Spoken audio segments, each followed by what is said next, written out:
Hello, and welcome back to the Faye Banner Review, where we talk about the moral quandaries of a company selling a rotting corpse to their consumers. However, due to the laws of Faye, they can simply sell living versions of said characters by stealing them from other worlds, which also raises ethical concerns.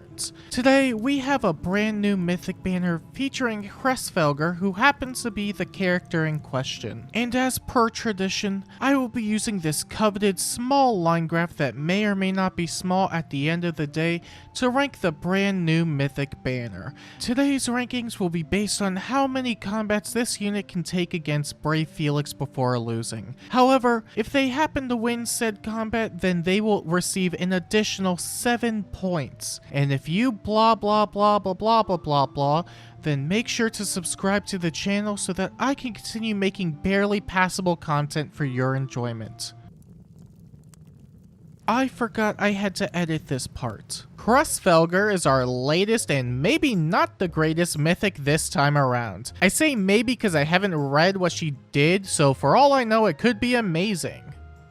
Perchance. She's a light mythic this time around, but the problem with being a light mythic is that Peony exists and she's perfect, and Asker also exists and he's also great. I agree. And Lumera also exists, but I don't have anything nice to say about her. Although it definitely beats using Air and Freya and Euler and Ash, at least until our remix maybe, and Godo and their Thus.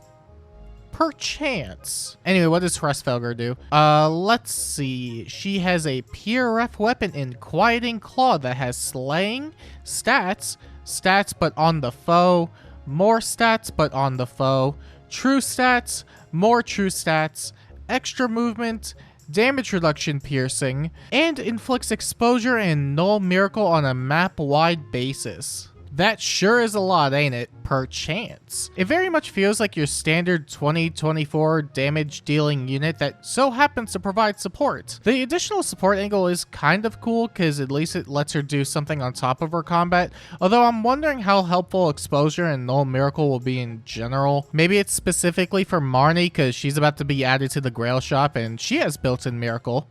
Perchance. Or maybe they left Hresfelger out to die like Tree Dude did in the story as a way of drawing parallels to the overall narrative, and this is secretly a brilliant decision on IS's front. Or maybe she just sucks. You know, it'd be kind of funny if you gave her one of those aided thingies that you get from the aided heroes, you know, the ones that give extra stats, because if you have aided dagger in your barracks, then you could give a hawk to a hawk. You see, the funny thing about that joke is... Alright, I get it!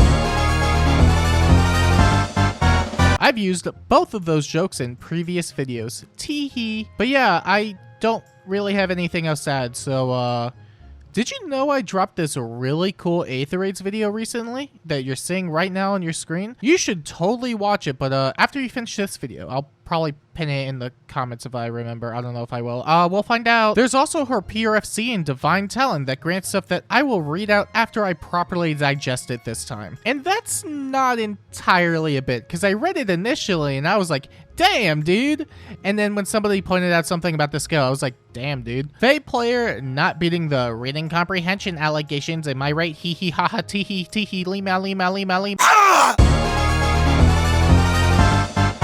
Let's see. Divine Talon has stats, extra movement to select allies, start a turn penalty cleanse to herself and allies, as well as 1 damage, no follow-up, no guard, and a stronger version of Excel.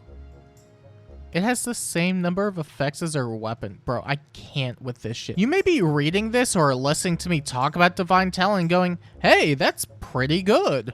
And if you're me, which most of you aren't, then you're probably going, hey, that's pretty good. It has a really nice cleansing effect that will make playing the game just a smidge easier, and it gives out nice support for allies. However, after closer inspection of the skill, aka I read it again, I realized that there was a problem with it. The penalty cleansing does not work inside summoner duels because it excludes effects that are inflicted at the start of the same turn, so her C slot won't be nearly as useful outside of Aether raids.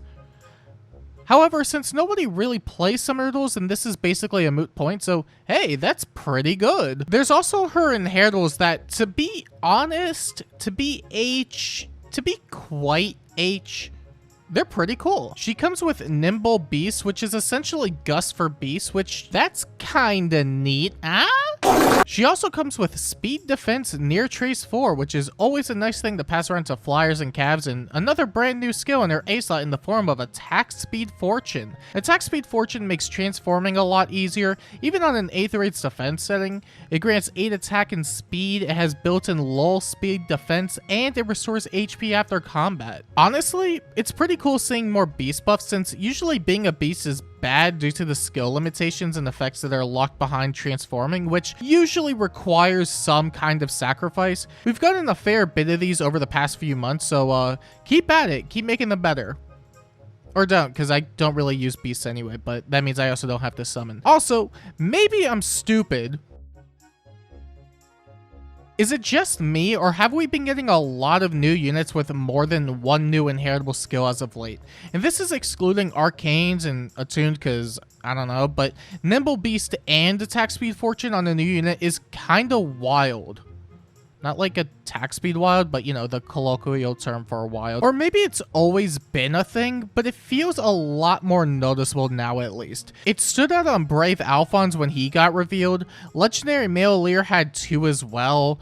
Deer Dude had 2, and the Halloween banner we got recently also had 2 units with 2 each, even if, you know, they kind of shared one of them. It was still 2 new ones regardless. And this is just off the top of my memory. It probably could have happened before that point too, but I can't really trace it to any other unit before a Lear. Not like Trace 4, but, you know, the Webster Dictionary definition of Trace. But who knows? I can't say my memory is the best these days anyway, but, you know, regardless, it's something that stood out more as of late, but, you know, I just could be going bananas or something. Not like Attack Speed Bananas 4. This has to be done. The day of devotion! A blade must cut.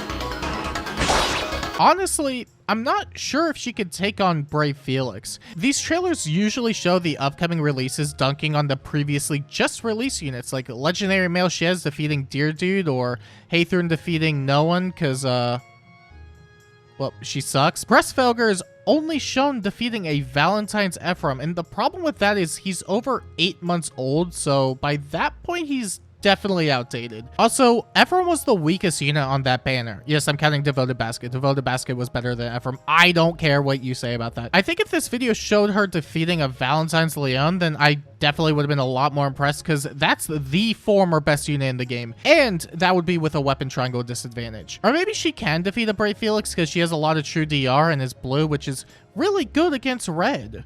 Perchance. Her Snotline's pretty good too, so maybe there is a fighting Cants. Cants? I wrote Cants. I wrote Cants instead of Chance in my notes. Man, I sure am silly. Anyway, where was I? Oh, right. Haktua. I appreciate your sense of humor and hope to continue associating with you and your content in the future. And now that we've gone over the brand new Mythic banner, I think it's time we rank the banner on the small line graph that may or may not be small at the end of the day. And would you look at that? The brand new Mythic banner has earned an 8 out of 10 on the small line graph. That's quite a remarkable score for any banner, especially one consisting of an original character that I can't imagine most people care about. Regardless, congratulations, and hopefully the rest of your contemporaries will follow suit on the following banner. And some of you may be asking yourself, should I spend orbs on this banner? And while I could answer that question, I will, in fact, answer it. I think you should summon on this banner. But not for the new bird lady. Breastfelger may be a unit with effects that do things in the game and is a light mythic that does things in Aether Raids. Maybe, possibly, I don't know. But the share isn't really that great, and there are better units on 2 of the other colors, actually. Green is probably the most stacked, with Haythorn, who is insanely good, Legendary Male Corrin, who's insanely bad, and Attuned Erica, who has a nice fodder, and I think she's pretty good, but nobody really talks about her. Colorless also has Deer Dude, who's really strong, especially especially if you have Emblem Sigurd, Nidavellir, who is an extremely underrated hit-and run nuke, and Legendary Male Lear, who's still pretty decent and has nice fodder.